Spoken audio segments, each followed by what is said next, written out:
नरेश कुमार नागर चैनल में आप सब लोगों का स्वागत है। आज मैं आपके लिए एक नया वीडियो लेके आया हूँ। सरकार ने एक नई अधिसूचना जारी करके ये कहा है कि अब कोई भी विभाग मनमर्जी से संविदा कर्मी नहीं लेगी। संविदा कर्मियों के लिए अलग से कैडर बनेगा। नियमित भर्ती के लिए संविदा के पद भी अलग से होंगे। ये सब इस वीडियो में दिया गया है। ऐसा था कि जब भी संविदा के आधार पे कोई भर्ती होती थी तो उस भर्ती में चयनित हुए युवाओं को या अभ्यर्थियों को हटा लिया जाता था जब मुख्य भर्ती जो परमानेंट स्थायी भर्ती है उसका आयोजन होता था। लेकिन अब ऐसा नहीं होगा। अब स्थायी भर्ती भी चलेगी अपनी जगह और अस्थायी भर्ती भी चलेगी, लेकिन पद तो खैर उतने ही हैं। अगर कहीं 100 पद हैं तो 100 में से अगर हम ऐसे उदाहरण के स्वरूप समझें तो 70 से 75 पद जो है स्थायी भर्ती के लिए और 20 से 25 पद जो है वो अपने अस्थायी भर्ती के लिए रखे जाएंगे। तो फिर पदों की कमी जो है वो स्थायी भर्ती में होना निश्चित है। और इसके अलावा भी काफ़ी सारे अलग अलग रूल्स और नियम जो है वो निकाले गए हैं स्थायी तो नहीं लेकिन अस्थायी भर्ती के लिए। और तो उसका जो है एक नेगेटिव इफेक्ट भी क्या पड़ता है स्थायी भर्ती पर, तो आज उस संबंध में भी हम लोग बात करने वाले हैं। तो सबसे पहले नई अधिसूचना को हम समझें तो उसमें देखिए कि पहली बात क्या है कि नियमित भर्ती की तरह संविदा के भी अलग से पद होंगे। विभिन्न विभागों की अलग अलग परियोजनाओं में संविदा के पदों का सृजन किया जाएगा। नियमित भर्ती की तर्ज पर संविदा कर्मियों की भर्ती के लिए अलग से आवेदन लिए जाएंगे। सभी वर्गों को नियमानुसार इसमें आरक्षण का प्रावधान रखा गया है। तो अभी तक तो बहुत कम में ऐसा होता था कि रिजर्वेशन मिले संविदा में, लेकिन अब मिलेगा, परमानेंट भर्ती की तरह ही मिलेगा। और 21 से 40 एज है जो अमूमन रहती है अधिकतर भर्तियों में। और देखिए दूसरी बात कि पहले 5 साल और फिर 3-3 साल के लिए बढ़ोतरी, जो मैंने आपको उस दिन वाले वीडियो में बताया था कि नियमित कर्मचारियों की तरह नियुक्ति पत्र भी जारी किया जाएगा। मतलब जो ज्वाइनिंग लेटर है, जॉब लेटर है या कॉल लेटर जिसे आप कह सकते हो, वो जारी किया जाएगा। इसमें स्पष्ट बताया जाए कि संविदा कर्मचारी को कितने दिन के लिए रखा गया है।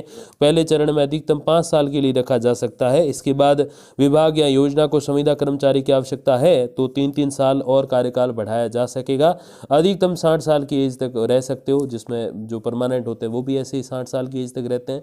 और आपसे मेरी यही गुजारिश रहेगी, प्रार्थना रहेगी कि आप कोशिश करें इस दौरान कि आपकी जो भी पेमेंट आ रही है उसमें थोड़ा बहुत अपना घर चलाएं और तैयारी पूरी रखें अपनी जो स्थायी भर्ती है, जो आपकी पसंद की भर्ती है उसकी। क्योंकि ये अस्थायी वाले पता नहीं कब ये योजना समाप्त हो जाए, कब वो विभाग आपको से ऊब जाए और कह दे कि आप घर चले जाओ। तो इन सबसे बढ़िया ये है कि आप जो है स्थायी भर्ती की तैयारी पूरी रखिए। चाहे विद्या संबल हो चाहे कोई सी भी हो, उसमें आप स्थायी भर्ती की तैयारी जरूर करते रहें। तीसरी बात देखिए कि हर साल 5% वेतन बढ़ेगा, तो ये अच्छी बात है। अभी तक क्या होता था कि बहुत सारे आंदोलन और हड़तालें और बहुत सारी चीज़ें करनी पड़ती थी, तब जाके जो है विरोध प्रदर्शन के बाद सरकार उनके पैसे बढ़ाती थी। लेकिन अब ऐसा नहीं होगा। अब जो है हर साल ऑटोमेटिक 5% इंक्रीमेंट जो है वो मिलता चला जाएगा। अलग अलग पदों के हिसाब से वित्त विभाग की सहमति से प्रशासनिक विभाग की ओर से एक मुश्त वेतन का निर्धारण किया जाएगा। हर साल 5% वेतन में बढ़ोतरी करनी होगी। इसमें 12 आकस्मिक अवकाश, मेडिक्लेम, दुर्घटना बीमा और एनपीएस की कटौती के अलावा यात्रा भत्ते का भी प्रावधान है। तो मैंने पिछले वीडियो में भी आपको बताया था कि अब यात्रा भत्ता भी मिलेगा और एनपीएस जो नेशनल पेंशन स्कीम है, हालांकि वो परमानेंट वालों जितने तो पैसे नहीं होंगे इसमें, बट कुछ हद तक हो सकते हैं। और यात्रा भत्ता जो आपके एक तरीके से टीए जिसको बोलते हैं, ट्रैवल अलाउंस, वो भी आपको मिलने वाला है।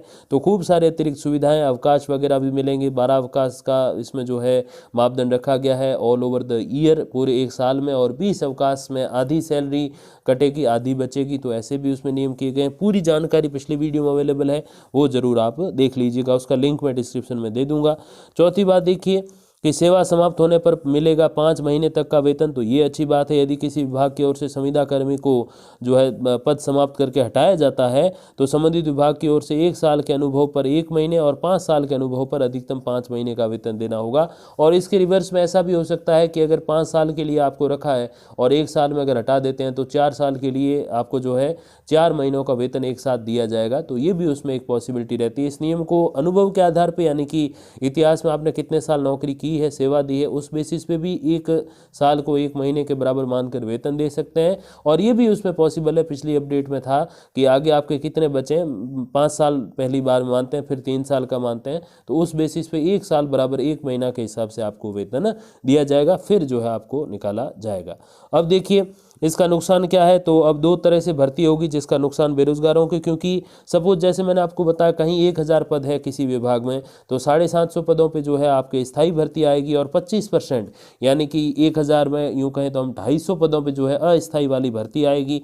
तो इसका नुकसान सीधी सी बात है बेरोजगारों को होगा, जो परीक्षा वगैरह दे के स्थायी नौकर होना चाहते हैं तो उनके पद थोड़े से कम हो जाएंगे। तो ये भी एक नुकसान, हर चीज़ के फायदे नुकसान होते हैं।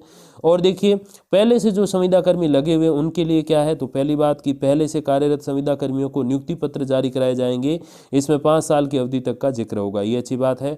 दूसरी बात, नई भर्तियों में मौका मिलने के जरिए राहत का दावा किया गया, भाई भर्तियां हम निकालते रहेंगे, आप उसकी तैयारी करके उसमें लग जाओ, कोई दिक्कत नहीं, तो ये भी अच्छी बात है। और नियमित करने का कोई जिक्र फिलहाल तो नहीं है, एक्सपीरियंस के बेस पे करेंगे, ऐसी बातें जरूर निकल के आई हैं, हाँ, तो अनुभव के आधार पे। और देखिए पुराने संविदा कर्मियों को जो है हर साल मानदेय बढ़ोतरी के लिए आंदोलन नहीं करना होगा, क्योंकि 5% इंक्रीमेंट उनको ऑटोमेटिक मिलता जाएगा। और सरकार को भी लाभ, देखिए नियमित भर्ती कम करनी पड़ेगी तो सरकार पर आर्थिक भार कम होगा, क्योंकि भर्ती के लिए फिर वो फॉर्म भरवाओ और फिर परीक्षा का आयोजन, बड़े बड़े एग्जाम सेंटर्स वगैरह खूब सारी चीज़ें होती है, उसमें पुलिस की ड्यूटी, टीचर्स की ड्यूटी, वीक्षक वगैरह लगते हैं, अधिकारियों की ड्यूटी लगती है, तो उन सब में हाँ पैसा भी मिलता है फॉर्म के माध्यम से, लेकिन लगता भी काफ़ी सारा है, तो एक तो वो सरकार को थोड़ा कम देखना पड़ेगा। दूसरी बात यह कि आंदोलन और नियमित करने जैसी मांगों से छुटकारा मिलेगा, क्योंकि पहले से नियम है साहब, अगर आप नियमों को पूरा करते हो तो ऑटोमेटिक नियमितीकरण की तरफ बढ़ोगे और आंदोलन की ज़रूरत है नहीं, क्योंकि 5% जो इंक्रीमेंट है, जो राशि बढ़ोतरी है, वो अपने आप होती जाएगी। तीसरी बात यह कि भर्तियों के अभाव में रिक्त पड़े पदों को संविदा के आधार पर भर सकते हैं, तो कामकाज रफ्तार पकड़ेगा। तो जैसे कॉलेजेस है तो उसमें अगर असिस्टेंट प्रोफेसर ऐसे लगाए हैं विद्या संबल योजना अंतर्गत, तो बच्चों को सेवा मिलती रहेगी जब तक स्थायी भर्ती वाले आ जाएंगे, और फिर जो पद खाली रहेंगे उस पर फिर वही विद्या संबल योजना में 1 साल कॉन्ट्रैक्ट के बेसिस पे, तो जब तक भर्ती आराम से भर्ती भी हो सकेगी, बच्चों को शिक्षा भी मिल सकेगी, विभाग का काम भी नहीं रुकेगा, और बेरोजगारों को उतना पैसा तो नहीं लेकिन कुछ हद तक बेरोजगारी से मुक्ति भी मिल सकेगी, क्योंकि प्राइवेट सेक्टर में जितने पैसे एटलीस्ट उससे तो ज़्यादा ही मिलेंगे, चाहे टेम्परेरी है, चाहे विद्या संबल है, चाहे गेस्ट फैकल्टी है, जो भी एक उदाहरण स्वरूप समझे, तो एक जो प्राइवेट स्कूल है या जो प्राइवेट सेक्टर है उससे तो अच्छे ही पैसे इसमें मिलेंगे।